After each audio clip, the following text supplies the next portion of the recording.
Graça e paz, palavra de Deus para a sua vida. Vamos dar início a mais uma pré-aula da nossa EBD, dando continuidade ao primeiro trimestre de 2024 da lição dos adultos. O tema da revista, o corpo de Cristo, origem, natureza e vocação da igreja no mundo.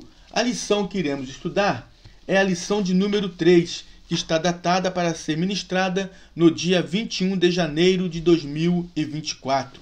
O tema da lição, a natureza da igreja. Texto áureo.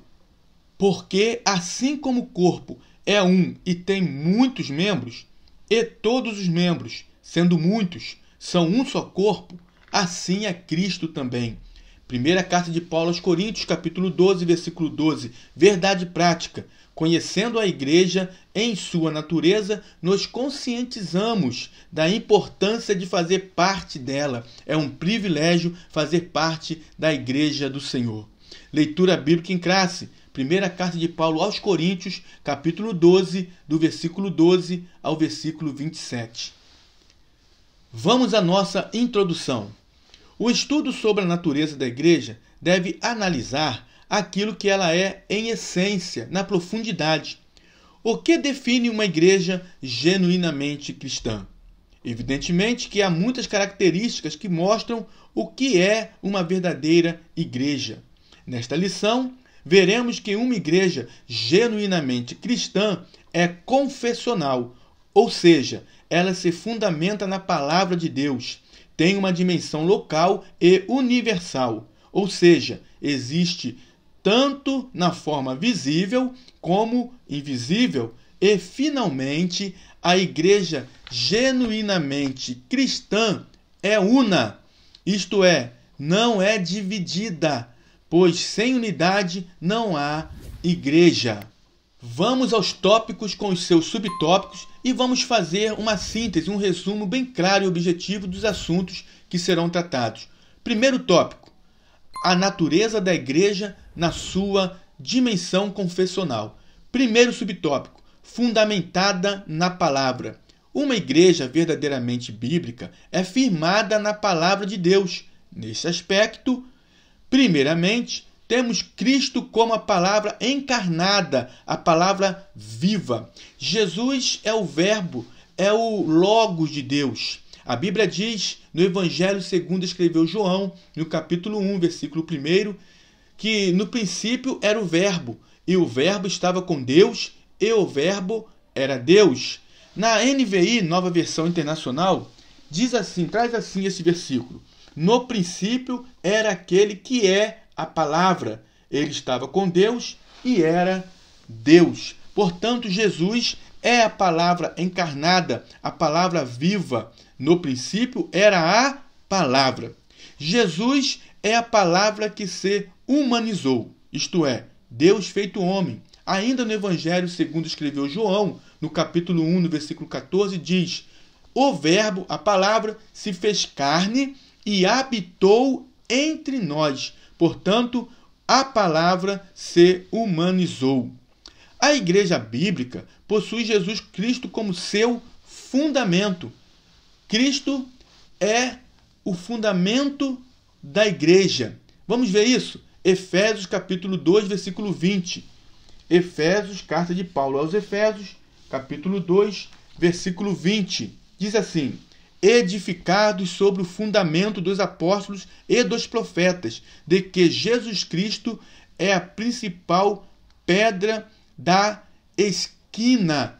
Jesus é a principal pedra da esquina onde a igreja é edificada. Vamos ler ainda primeira carta de Paulo aos Coríntios, capítulo 3, versículo 11.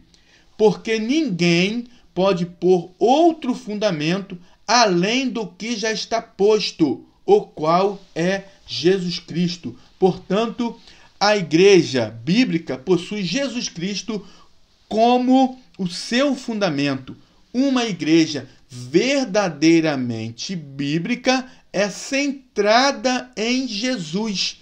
Jesus é o centro dessa igreja. Esta igreja é cristocêntrica. Ela prega acerca de Jesus e tem Jesus como o centro. Jesus é o principal nesta igreja. Em segundo lugar, uma igreja bíblica é fundamentada nas escrituras sagradas, a palavra inspirada. Uma igreja bíblica, ela reconhece a inspiração divina, verbal e plenária da Bíblia. O que é inspiração divina? É reconhecer que a mensagem bíblica veio da parte de Deus. Portanto, uma igreja que é fundamentada nas Escrituras é uma igreja bíblica. Agora, isso aqui é muito importante o que o comentarista colocou. Se não existe igreja verdadeira sem Jesus, da mesma forma, não há igreja verdadeira sem fundamentação bíblica. Portanto, uma igreja bíblica, ela precisa estar fundamentada nas Escrituras Sagradas, porque ela é a coluna e firmeza da verdade. E a Bíblia é a verdade. Certa vez, Jesus, orando pelos seus discípulos, está lá em João capítulo 17, no versículo 17. Ele orando ao Pai, ele diz: santifica-os na verdade, a tua palavra é a verdade. Portanto, uma igreja bíblica é fundamentada, tem o seu fundamento nas Sagradas Escrituras. Até porque, meus irmãos, nós temos na palavra de Deus versículos que mostram o quanto é necessário termos uma vida pautada pela Escritura. O Salmo 119, no versículo 105, diz que ela é lâmpada para os nossos pés e luz para o nosso caminho. Segunda carta de Paulo a Timóteo, no capítulo 3,16, diz que toda a Escritura divinamente inspirada é proveitosa para ensinar, para redarguir, para corrigir e para instruir em justiça, para que o homem de Deus seja perfeito e perfeitamente instruído em toda boa obra.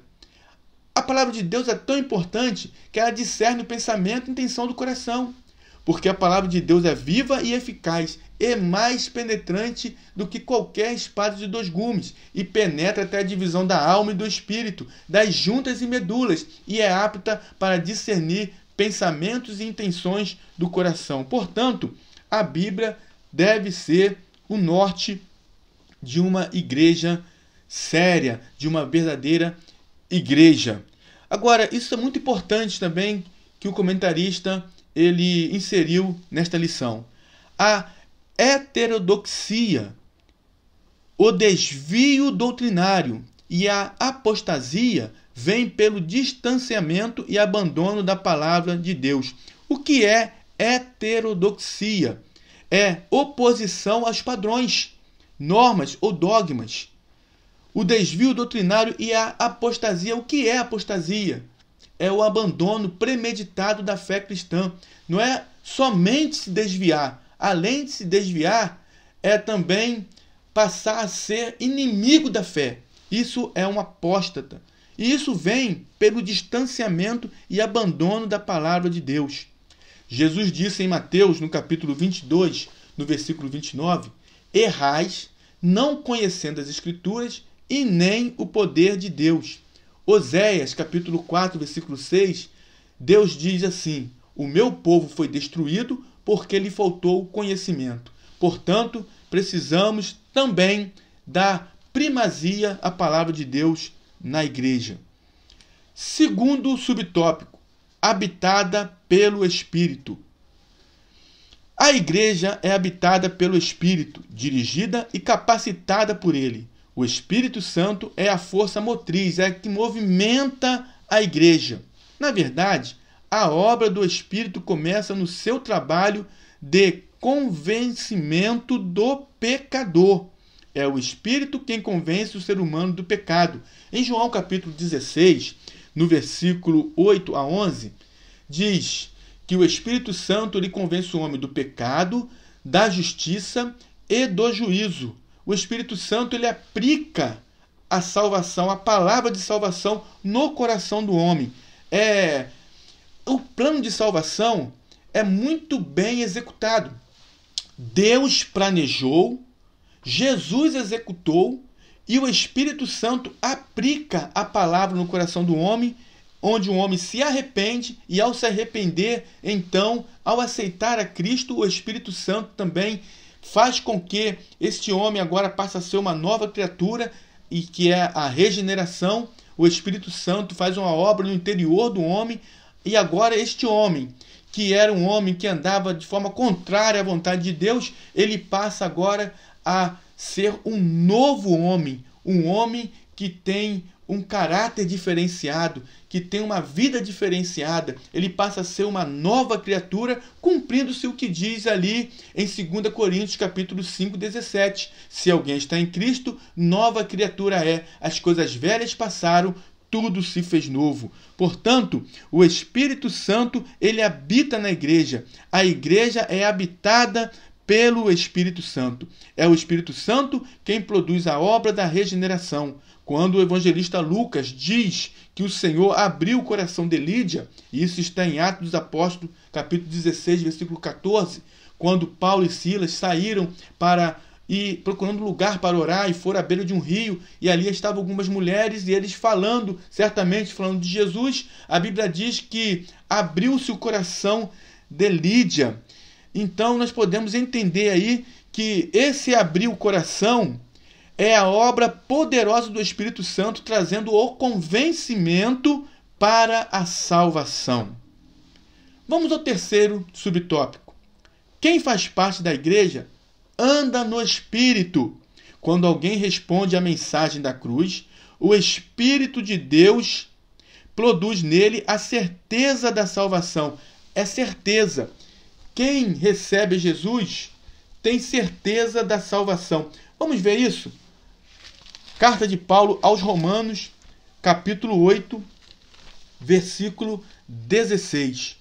O mesmo Espírito testifica com o nosso Espírito que somos filhos de Deus. Observe que quando alguém responde à mensagem da cruz, o Espírito de Deus produz nele. O Espírito testifica com o nosso Espírito que somos filhos de Deus. Agora, regenerado, passamos a andar e ser dirigido pelo Espírito. Veja o que diz Romanos 8,14. Porque todos os que são guiados pelo Espírito de Deus, esses são filhos de Deus. Passamos agora a ser filhos de Deus. Agora somos guiados e filhos de Deus. O fracasso na vida espiritual está no fato de não andarmos na esfera do Espírito. Quem não anda na esfera do Espírito, anda na esfera da carne. E a esfera da carne é podridão, é tristeza, é angústia, é morte. Vamos ver Gálatas, capítulo 5. Carta de Paulo aos Gálatas. Carta de Paulo aos Gálatas, capítulo 5. Veja o que acontece com quem não anda no Espírito. Quem não é guiado pelo Espírito é quem anda na carne. E veja o que acontece. Veja quais são as obras da carne. As obras da carne são manifestas quais são? Prostituição, impureza, lascívia, idolatria, feitiçaria, inimizades, porfias, emulações, iras, pelejas, dissensões, heresias, invejas, homicídios, bebedices, glutonarias e coisas semelhantes a estas, acerca das quais vos declaro, como já antes vos disse, que os que cometem tais coisas não herdarão o reino de Deus. Essas são as obras da carne. Isso aí é visível na vida daqueles que não andam na esfera do Espírito. Quer vencer isso? Quer vencer essa batalha contra a carne? É o que a Bíblia diz. Andai em espírito e não cumprireis as concupiscências da carne. Está em Gálatas capítulo 5, versículo 16. Quando você anda na esfera do Espírito, você está sendo guiado pelo Espírito. O Espírito, portanto, habita o crente e capacita-o. Sem a capacitação do Espírito, a igreja é inoperante e perde a sua essência. Vamos ao segundo tópico. A natureza da igreja nas suas dimensões local e universal. Primeiro subtópico, local e visível. Biblicamente, podemos falar da igreja em relação à sua dimensão espacial, isto é, em relação ao local ou ao espaço geográfico. Ela pode ser vista e sentida. A igreja local é aquela que tem endereço. Você pertence a uma igreja local. Eu pertenço a uma igreja local. Uma igreja local é necessário que ela tenha rol de membros, estatuto social, seja inscrita no CNPJ. Uma igreja bem organizada, bem administrada, precisa ter esses cuidados. É uma igreja local, é a igreja visível. Nesse aspecto, a igreja existe localmente. Assim, vemos os apóstolos escrevendo suas cartas a determinadas igrejas, situadas em diferentes locais. Por exemplo, Paulo escreveu à igreja de Corinto, assim como escreveu à igreja que ficava em Éfeso, como escreveu à igreja de Tessalônica. Pedro também escreveu aos estrangeiros dispersos no Ponto, Galácia, Capadócia, Ásia e Bitínia. Nesses textos, vemos as Escrituras se referindo à eclésia, que é a comunidade de crentes situada em diferentes locais. Portanto, a igreja local ela é visível, é a igreja que você, é a igreja que eu faço parte, que você faz parte, é a igreja que precisa dos dízimos e ofertas para a manutenção do templo. Deus é o dono do ouro e da prata, mas a igreja, enquanto igreja local, necessita do seu dízimo, do meu dízimo, das nossas ofertas para a manutenção do templo enquanto templo físico, enquanto templo arquitetônico. Precisa de cuidados de manutenção. Essa é a igreja local, é a igreja formada por crentes salvos, mas é uma igreja que tem um endereço e que é visível. As particularidades das igrejas locais. Pelo teor das cartas neotestamentárias, observamos que essas igrejas locais possuíam suas particularidades. Os problemas encontrados em uma não eram necessariamente os mesmos da outra. Ou seja, o problema que era encontrado em Corinto é uma igreja que tinha todos os dons, mas era uma igreja que tinha problemas morais e doutrinários muito fortes. Os problemas que tinham em Corinto não eram necessariamente os mesmos problemas que tinha em Tessalônica e nem em Filipenses, na igreja de Filipos. De igual modo, as virtudes também não eram iguais. Por outro lado, embora estivessem sob a supervisão apostólica, observamos que eram autônomas, uma em relação às outras. Assim, possuíam sua dinâmica própria. Um método que funcionava em determinada igreja pode ser inadequado em outra. Por exemplo, uma igreja pode estar indo muito bem e a outra, se tentar fazer o mesmo método que a outra igreja está usando em outro lugar, pode não dar certo. Por quê? Porque um método que funciona em determinada igreja pode não ser adequado em outra. Agora, o que precisa ser uno, o que precisa ser sempre unificado, que não pode mudar, é a igreja deixar de ter compromisso com os valores absolutos da nossa unidade doutrinária. Uma igreja pode até não ter o mesmo método que a outra no sentido do crescimento, mas a doutrina, os valores cristãos devem ser inegociáveis. A doutrina e os valores absolutos da nossa fé não podem ser misturados com doutrinas outras, com falsas doutrinas. Seja a igreja aqui no Rio de Janeiro, a igreja em São Paulo, a igreja em Minas Gerais, todas devem ter uma unidade doutrinária. Terceiro subtópico do segundo tópico: universal e invisível. Assim como a igreja existe em sua dimensão local, existe também na sua dimensão universal. Somos conscientes da existência da igreja local, pois dela fazemos parte. Contudo, nem sempre é fácil se dar conta do aspecto universal da igreja, porque, nesse sentido, a igreja não está limitada ao espaço geográfico ou físico. Temos consciência da existência da igreja local. Você faz parte de uma igreja local e eu faço parte de uma igreja local. Fazemos parte dos cultos aos domingos, frequentamos os cultos aos domingos, frequentamos o culto de doutrina, culto doutrinário, culto da palavra. Também fazemos parte do culto da Santa Ceia do Senhor. E também frequentamos, somos alunos da Escola Bíblica Dominical. Portanto, nós que pertencemos à igreja local, à igreja visível, temos consciência dela, porque pertencemos e estamos inseridos nela enquanto igreja local. Contudo, nem sempre é fácil se dar conta do aspecto universal da igreja. Por quê? Porque a igreja, no seu aspecto universal e invisível, ela não está limitada ao tempo, ao espaço geográfico ou físico. Assim, a igreja universal e invisível, ela é formada por todos os cristãos regenerados que estão em todos os lugares e por aqueles que já estão também na glória, não se limitando somente à dimensão terrena. Como ela é formada, a igreja universal e invisível, como ela é formada por todos os cristãos em todos os lugares, ela também está na dimensão terrena.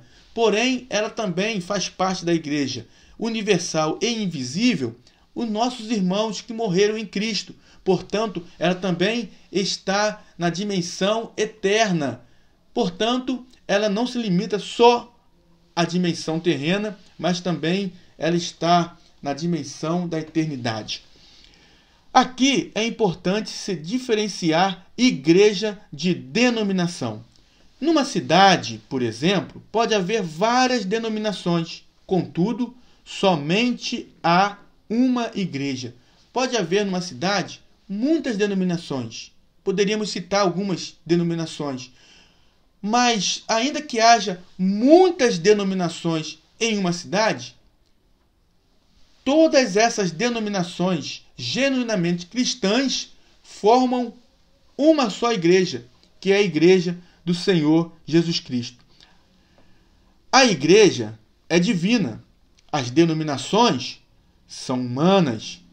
As denominações podem ser temporárias. A igreja não. A igreja é eterna.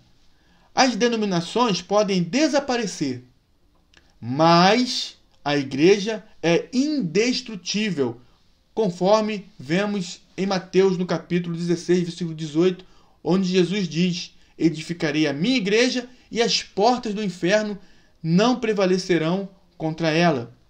Convém dizer que nem todo grupo que se diz cristão pode ser visto como fazendo parte da igreja cristã. Há grupos que se autodenominam igrejas, contudo, são sinagogas de Satanás. Apocalipse capítulo 3, versículo 9, vai dizer muito bem o que é uma sinagoga de Satanás. Entretanto, o que fará com que uma igreja ou denominação seja cristã é a sua fidelidade a Cristo e às Escrituras Sagradas. Observamos que o comentarista coloca no final desse terceiro subtópico, do segundo tópico, é o que nós estudamos no primeiro tópico da lição. Uma igreja que é verdadeira diante de Deus, uma igreja ou denominação verdadeiramente cristã, o que marca essa igreja é a sua fidelidade a Cristo e às Escrituras Sagradas. Terceiro tópico, a igreja na sua dimensão comunitária. Primeiro subtópico, a igreja é una. Isso significa que a igreja é indivisível. Na analogia onde compara a igreja ao corpo humano, Paulo deixa bem claro que uma igreja verdadeiramente cristã é unida, porque não pode haver divisão no corpo. No corpo de Cristo, que é a igreja, não pode haver divisão. Jesus disse que um reino dividido não subsistirá. Isso está em Mateus capítulo 12, versículo 25. Esse princípio se aplica à igreja também. Isso aqui é muito forte. O que o diabo não consegue contra a igreja por meio da perseguição, porque quanto mais a igreja é perseguida, mais a igreja cresce. Pode perseguir a igreja, que a igreja vai continuar crescendo. O que ele não consegue por meio da perseguição, ele consegue por meio da divisão. E aí, nós queremos ler um versículo que está no capítulo 6 do livro de Provérbios. Vamos ler alguns versículos que é bem importante fazermos menção nesse momento. Deus, ele abomina aquele que provoca a divisão. Veja o que diz Provérbios capítulo 6, versículo 16 ao versículo 19. Estas 6 coisas aborrece o Senhor, e a 7ª a sua alma abomina: olhos altivos e língua mentirosa, e mãos que derramam sangue inocente, e coração que maquina pensamentos viciosos, e pés que se apressam a correr para o mal, e testemunha falsa que profere mentiras. E a 7ª, Deus abomina: e o que semeia contendas entre irmãos. Meus irmãos, isso é muito forte.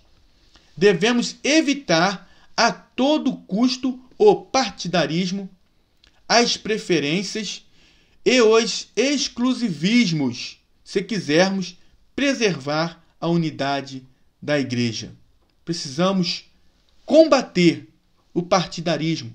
Paulo, em sua primeira carta aos Coríntios, no capítulo 3, ele teve que combater este movimento partidarista que estava tomando conta daquela igreja. Paulo teve que combater de forma veemente. Veja o que está escrito. Primeira carta de Paulo aos Coríntios, capítulo 3. Vamos ler do versículo 3 em diante. Porque ainda sois carnais, pois havendo entre vós inveja, contendas e dissensões, não sois porventura carnais, e não andais segundo os homens? Versículo 4. Porque dizendo um, eu sou de Paulo, olha aí o partidarismo, e outro, eu de Apolo, porventura não sois carnais? Pois quem é Paulo e quem é Apolo, senão ministros pelos quais crestes, e conforme o que o Senhor deu a cada um? Eu plantei, Apolo regou, mas Deus deu o crescimento, pelo que nem o que planta é alguma coisa, nem o que rega, mas Deus que dá o crescimento. Portanto, Paulo precisou entrar dando uma palavra exortando aquele povo, porque estavam, de fato, trazendo um mal-estar para a igreja de Corinto, trazendo um partidarismo no meio do corpo de Cristo. Segundo subtópico do terceiro tópico, unidade na igreja. Paulo escreveu à igreja de Filipos: completai o meu gozo, para que sintais o mesmo, tendo o mesmo amor, o mesmo ânimo, sentindo a mesma coisa. Paulo estava falando aos crentes filipenses para que eles tivessem unidade de pensamento, unidade de propósito, de visão, sentindo a mesma coisa, unidade doutrinária. Esse texto mostra o anseio do apóstolo pela unidade da igreja, que, como corpo de Cristo em sua forma coletiva, deve zelar pela unidade e, da mesma forma, cada crente deve buscar isso. Terceiro subtópico do terceiro tópico: diversidade na unidade. Isso reverbera o anseio de Jesus pela unidade dos seus discípulos. Isto reflete o anseio que Jesus teve pela unidade dos seus discípulos. Jesus, ele, em alguns momentos, na sua oração sacerdotal, ele pediu ao Pai que houvesse unidade entre os seus discípulos, assim como havia entre ele e o Pai. Veja o que diz o versículo 11 do capítulo 17 do Evangelho segundo escreveu João. E eu já não estou mais no mundo, mas eles estão no mundo, e eu vou para ti, Pai Santo. Guarda em teu nome aqueles que me deste, para que sejam um, assim como nós. Versículo 20. Eu não rogo somente por estes, mas também por aqueles que, pela sua palavra, hão de crer em mim, para que todos sejam um, como tu, ó Pai, o és em mim e eu em ti, que também eles sejam um em nós, para que o mundo creia que tu me enviaste. Versículo 23. Eu neles e tu em mim, para que eles sejam perfeitos em unidade e para que o mundo conheça que tu me enviastes. Versículo 25. Pai justo, o mundo não te conheceu, mas eu te conheci e estes conheceram que tu me enviaste a mim. E eu lhes fiz conhecer o teu nome e lhe o farei conhecer mais, para que o amor com que me tens amado esteja neles e eu neles esteja.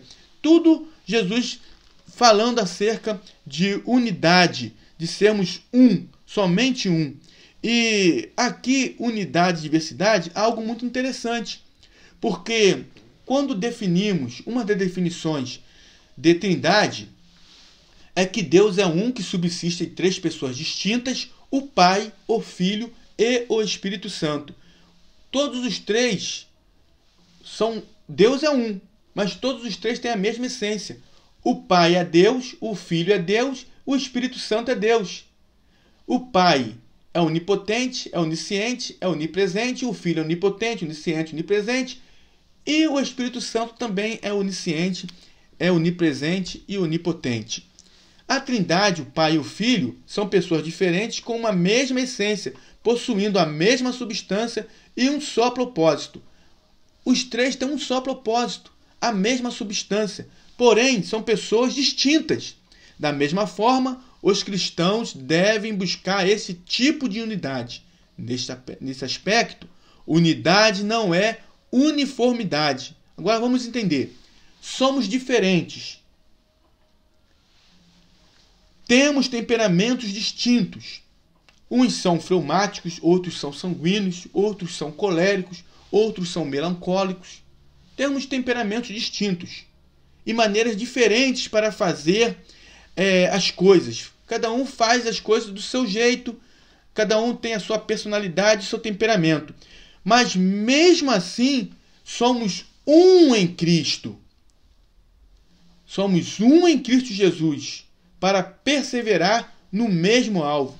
Mesmo sendo diferentes em questão de temperamento, mesmo sendo pessoas diferentes, distintas umas das outras, tendo diferentes maneiras de agir, diferentes maneiras de realizarmos as coisas, mas mesmo assim, mesmo com toda essa diversidade, vivamos também em unidade. Reconheçamos que não somos iguais, somos distintos, mas somos um em Cristo e, portanto, devemos perseverar em um mesmo alvo. Nós temos o alvo, e o alvo da igreja é o céu. O nosso alvo é o céu, as mansões celestiais. Amém? Que Deus abençoe os irmãos em nome de Jesus. Inscreva-se em nosso canal, ative o sininho em todas as notificações e dê o seu like, o seu melhor like. E vamos já nos preparar para estarmos juntos na quarta lição, na lição de número 4, que vai falar acerca da igreja e o reino de Deus. Deus abençoe os irmãos em nome de Jesus.